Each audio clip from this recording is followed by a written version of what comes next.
प्यारे बच्चों नमस्कार। आशा करती हूँ कि आप सभी स्वस्थ और कुशल से होंगे।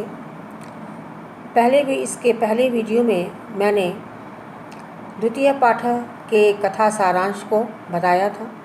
मैं आशा करती हूँ कि आप सभी ने उसको समझा होगा और इस लेसन की संस्कृत को भी पढ़कर तैयार होंगे।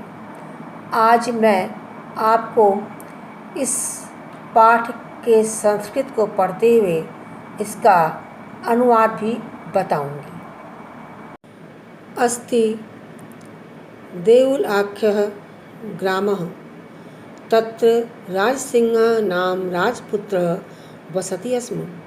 एकदा केनापि आवश्यककार्येण तस्य भार्या बुद्धिमती पुत्रद्वय उपेता पितुः गृहं प्रति चालिता।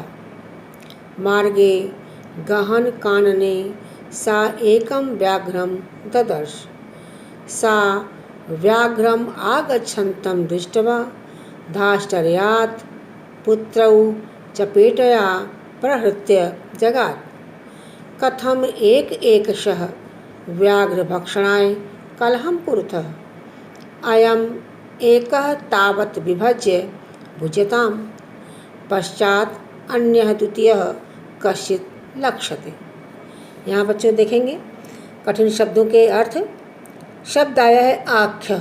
आख्य का मतलब होता है नाम। फिर भार्या। भार्या का मतलब होता है पत्नी। फिर आया है पुत्रद्वय, दो पुत्र। उपेता, उपेता मतलब साथ में। पितु षष्ठी विभक्ति, पिता के घर को।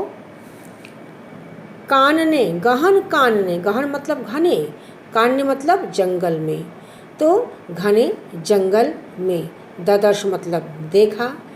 आगत व्याघ्रम शेर, आगच्छन्तम आते हुए, दृष्टवा देख करके, धाष्टर्यात् ढिठाई से, दृढ़तापूर्वक, चपेटया थप्पड़ से, प्रहृत्य मार करके, जगाद मतलब बोला या बोली।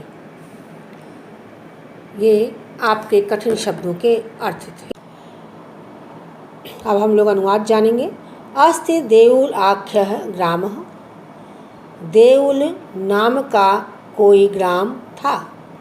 जैसा कि बच्चों आप सभी जानते हैं कि अस्ति का मतलब है होता है, लेकिन यह अस्ति जब किसी कथा के प्रारंभ में लगाया जाता है तो यह भूतकाल का अर्थ देने लगता है। तो देउल नाम का गांव था। तत्र राजसिंह नाम राजपुत्र वसति स्म। वहाँ यानी कि उस गांव में, देउल नामक ग्राम में, राजसिंह नाम राजपुत्र, राजसिंह नाम का राजा का पुत्र रहता था। राजपुत्र का समास विग्रह हो जाएगा राज्ञ पुत्र षष्ठी तत्पुरुष।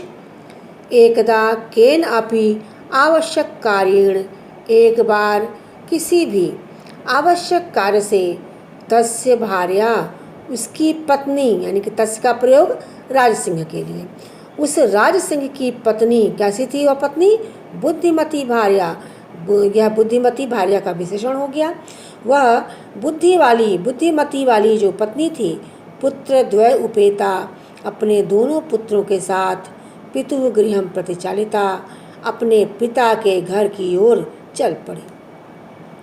मार्गे गहन कानने, रास्ते में, गहन कानने घने जंगल में, सा एकम व्याघ्रम ददर्श, उसने, उस बुद्धिमती भार्या ने, प्रश्न पूछा जा सकता है कि सा का प्रयोग किसके लिए, तो किसके लिए आया है? बुद्धिमती के लिए या भार्या के लिए या बुद्धिमती भार्या के लिए।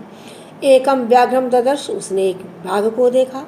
स व्याघ्रम आगच्छन्तम दृष्ट्वा, वह बाघ को आता हुआ देख करके, आ उपसर्ग गम धातु शत्रु प्रत्यय, देख करके, धाष्टर्यात् ढिठाई से, पुत्रौ दोनों पुत्रों को, चपेटया थप्पड़ से, प्रहृत्य मार करके, जगात बोली कही। कथम एकशः व्याघ्र भक्षणाय कलहम कुरुतः। क्यों?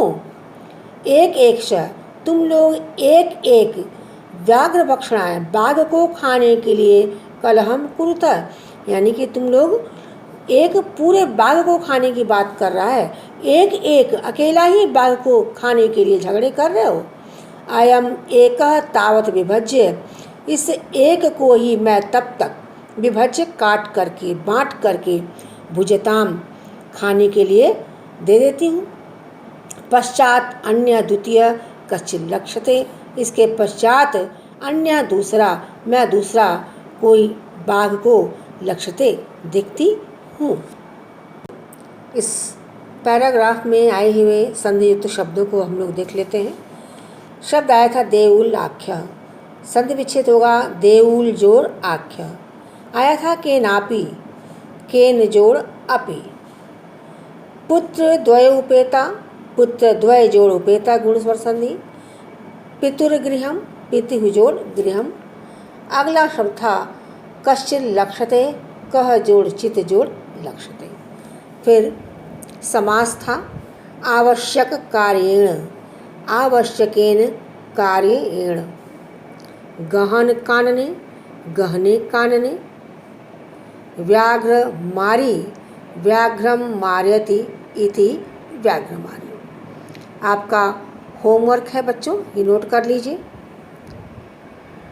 क्रियाओं का कर्ता बताना है आपका वसति अस्म, चालिता, ददर्श, जगात, कुरुथ। इसका आपको कर्ता पद, कर्तृपद बताना है। और दूसरा है विशेषण लिखना है, भार्या, व्याघ्रम और द्वितीय।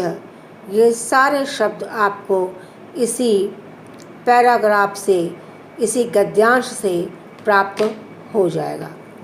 धन्यवाद बच्चों।